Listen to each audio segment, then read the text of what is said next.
What are you scared of? I am secretly scared of what happens when they go to school, what is left of me. My identity is being their mother. I'm Florence Ann Romano, former nanny and child care expert. I'm on a mission to empower families with everyday challenges. This is the Windy City Nanny. A mom named Lonnie reached out to me. She has twin boys, 3.5 years old. She wants to talk about some behavioral issues and just kind of transitioning to this next stage. She's not exactly sure what steps to take, so I'm gonna go and see if I can help her out.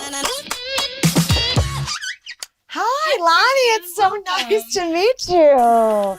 I'm so happy to be here. Thank you for coming. Thank you for having me. I can't wait to hear all about your childcare situation. Let's get down to it. Okay. Well, the boys are taken care of mostly by me during the day. Okay. And then at night, they're either with my husband or their grandparents. Okay. And are you a working mommy? Yeah. Okay. I work nights. So your children are getting more independent as they get older. At 3.5, they're starting to do more of that. So how does that make you feel as a mom? It's a little uncomfortable. It's not until probably this past year that I felt comfortable, like totally comfortable just leaving, even when I leave them with family.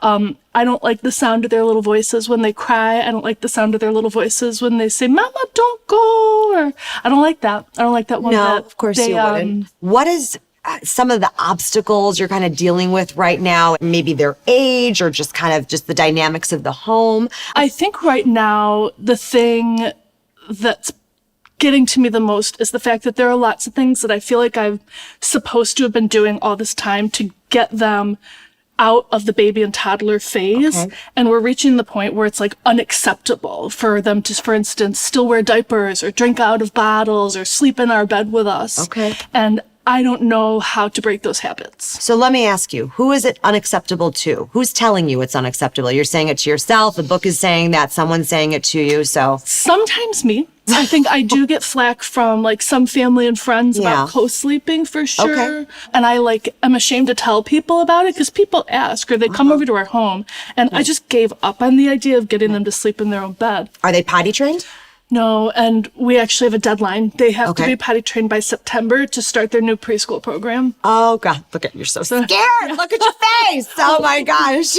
We haven't been moving quickly through these sorts of transitions. So what's the issue? Are they just completely reluctant? We have lots of bribes set out and displayed. So they get a present when they potty, they get a present when they poop, and there are things they really want, and they look at those toys and they smile, but then they want nothing to do with the toilet. I don't even know why. I anticipate everything to be following a certain number of steps and then bam, you get the result. And it's hard when it doesn't work like that, which nothing has. I'm tired of feeling this way.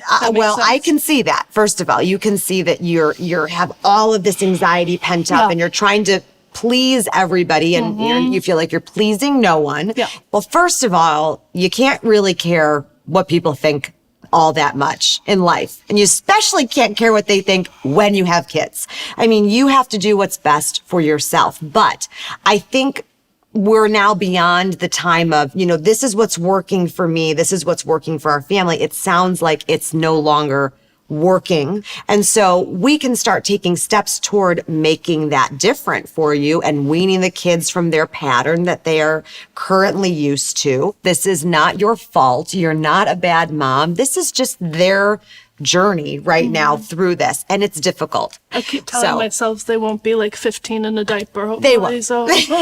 I almost need to suggest to you that you do something similar to like locking yourself kind of at home for a certain amount of time and saying, this is what we're focusing on during these few days. I know it sounds horrible. I'm sorry. I feel bad even telling you, but it's more for you. It's deal with it as quickly and as efficiently as possible so you can move on to the next thing. I really like the idea of it being small things. Sure.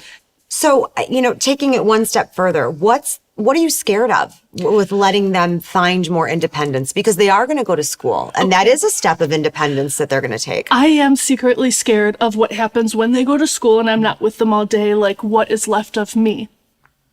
All of these things that used to, I think, make me interesting aren't there or haven't been there for a few years. Girl, and you're making me cry. I don't know how to bring them back while the boys are here.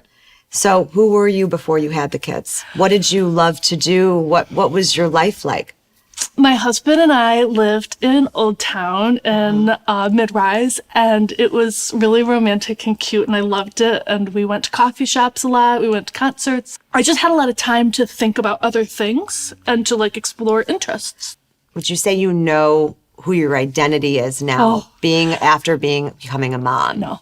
I mean, No. my identity is being their mother. Which is not a bad moniker to wear at all. You obviously love your children, but I think you've lost perhaps who that person was originally. Have you ever thought about the fact that this independence that your children are going to have very soon leads you time to think about that stuff that you're saying you don't think about anymore? When I'm not having to change diapers and wash bottles. Exactly. So the time you're saying to me is you don't have time to think about it, but you're going to get that time with their independence. That's interesting. Your whole identity doesn't have to be wrapped up in your children. It's a big part of you, but it's not everything. And it's okay that you grow as they grow. The best thing that's coming for you is this independence. We'll get the potty training under control, but you're going to get to reintroduce yourself to yourself. You deserve it. You are a wonderful mom. Wonderful mom. Everyone would be so lucky to have someone love them as intensely and tremendously as you love. That's very clear. It makes me excited to potty train. Let's do it. All right.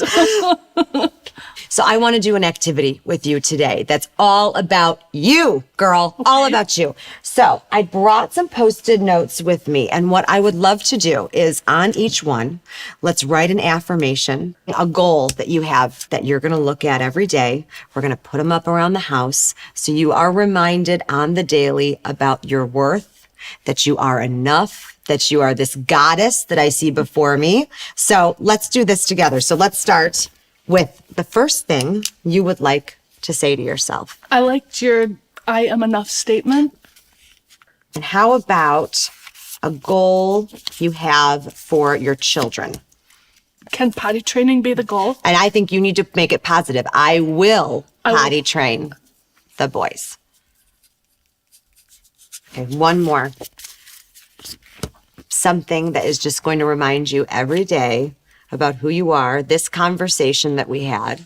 Call Florence Ann. Just kidding. Go ahead. I'll put my number down right there for you. Call me. How about when they grow, you can grow too? Beautiful. You gave me a gift. You opened your heart to me and making me cry, girl. Oh my gosh. No, you're amazing. Give me a hug, girl. Oh my gosh. I walked into that conversation with Lonnie thinking we were just going to talk about potty training, and what really ended up unfolding is that she didn't know who she was without her children. But the person she was before she became a mom, that directly informs who she is as a mom. Hi, Florence Ann. The boys are at the playground with their dad right now, so I'm taking this quiet moment to thank you so much for coming. Your visit really inspired us all. Just a couple weeks after you left, with the help of the boys' dad and their grandparents, they were totally potty trained within a week. And they're so excited to start the new school year and ready to go. I also want to thank you personally for reminding me about the power of positive affirmations. It's really helped me reconnect with myself. They went away for an entire week and we relaxed and just concentrated on ourselves, and it felt really great. And I think without your telling me that I needed to prioritize myself, we would not have done that. So I just want to say thank you so much again, and if you're ever in the area, we have more things to ask you. Hopefully we'll see you soon. Bye, Florence Ann. For more episodes, subscribe to my YouTube channel and go to windycitynanny.com for more content.